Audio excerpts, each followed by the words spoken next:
عنوان 3 बेवकूफ़ दोस्त और चालाक सरदार। पहला मंजर 3 दोस्तों की बेवकूफ़ी। किसी गांव में 3 दोस्त रहते थे। उनके नाम थे पप्पू, गप्पू और टपो। ये तीनों बहुत नेक दिल थे, मगर उनकी बेवकूफ़ियों की कोई हद ना थी। गांव के लोग उनकी हरकतों पर हंसते रहते थे। उनके पास एक पुराना घोड़ा था जो न ज्यादा तेज दौड़ सकता था और न ज्यादा वजन उठा सकता था, मगर ये तीनों इसे अपनी सबसे बड़ी दौलत समझते थे। गप्पू, भाइयों, ये घोड़ा हमारे लिए खुश नसीबी लाएगा, बस एक दिन हमें सही मौका मिलेगा।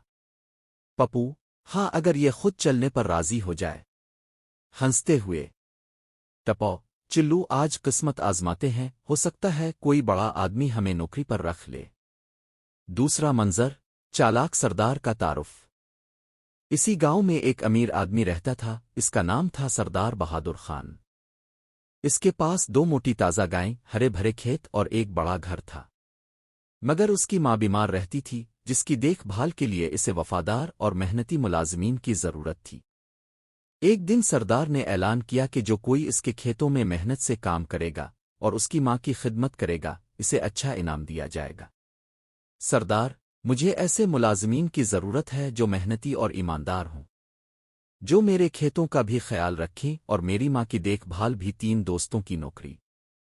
पप्पू, गप्पू और टपो ने ये ऐलान सुना और फौरन सरदार के दरवाजे पर पहुंच गए। पप्पू, सरदार साहिब, हम तीनों बड़े मेहनती हैं, हमें नौकरी पर रख लीजिए। सरदार मुस्कुराते हुए, अच्छा, तुम तीनों को मैं एक मौका देता हूं। अगर तुमने अच्छा काम किया तो इनाम पाओगे, वरना चले जाना होगा। चौथा मंजर पहले दिन की मुसीबतें। गायें चराना। गप्पू को गायें चराने की जिम्मेदारी दी गई, मगर वो गायें चरा कर ले जाने के बजाय उनके साथ बातें करने लगा। अगर मैं उनसे अच्छा सलूक करूंगा तो ये ज्यादा दूध देंगी। जब सरदार आया तो देखा कि गायें एक जगह आराम कर रही हैं और गप्पू उनके साथ गुपशप में मसरूफ है। बीज बोना। पप्पू को खेतों में बीज बोने का काम दिया गया, मगर वो कंकर और लकड़ियां जमीन में दबाता रहा, ये सोच कर कि शायद कोई नई और नायाब फसल निकल आए। जब सरदार ने ये देखा तो गुस्से से लाल हो गया। बीमार माँ की खिदमत। टपो को सरदार की बीमार माँ की देखभाल। बीमार माँ की खिदमत। टपो को सरदार की बीमार माँ की देखभाल के लिए मुकर्रर किया गया, मगर वो दवा के बजाय शहद खुला बैठा कि इससे ज्यादा ताकत आएगी। माँ ने जब चखा तो खांसी शुरू हो गई।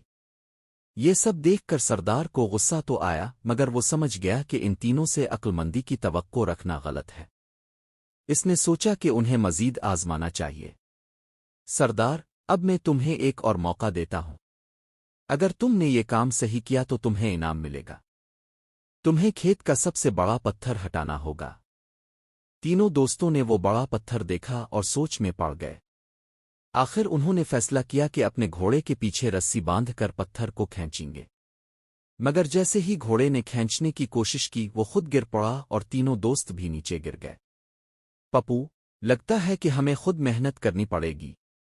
गप्पू, हाँ, मगर पहले कुछ खा लेते हैं। टपो, हाँ, वरना ताकत कैसे आएगी। सातवां मंजर सरदार का फैसला।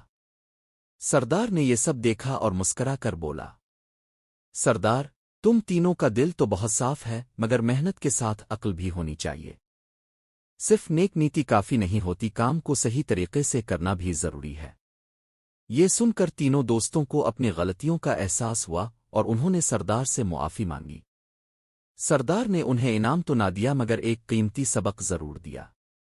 आठवां मंजर अंजाम और सबक।